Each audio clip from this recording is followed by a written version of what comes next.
কড়াইতে প্রথমে তেল দিয়ে দিব, পাঙ্গাস মাছগুলো দিয়ে দিব। পাঙ্গাস মাছগুলো দিয়ে দেওয়া হয়েছে, এখন এগুলো ভালোভাবে ভেজে নিব। পাঙ্গাস মাছগুলো এখন এক পাশ হয়ে গেছে, উল্টে মাছ ভাজি হয়ে গেছে, এখন এগুলো তুলে ওই মাছ ভাজা তেলে আরেকটু তেল দিয়ে দিব, পেঁয়াজ কুচি, জিরা,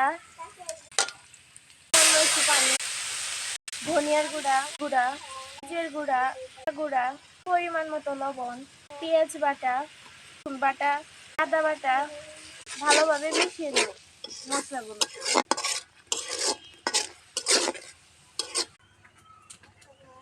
মশলাগুলো থেকে ভালোভাবে পানি শুকিয়ে গেছে, এখন এখানে আরেকটু পানি দিয়ে দিব। পানিটাকে একটু ফুটিয়ে নেব, তারপর মাছগুলো দিয়ে দিব। এখন ঢাকা দিয়ে দিব। ঠিক আছে, এখন মাছগুলো ঢেলে দেবো। এতে নামিয়ে আমাদের পাঙ্গাস মাছের ভুনাটা হয়ে গেছে। দেখুন কত সুন্দর হয়েছে। আপনাদের কাছে কেমন লাগলো সবাই লাইক কমেন্ট শেয়ার করে বলবেন।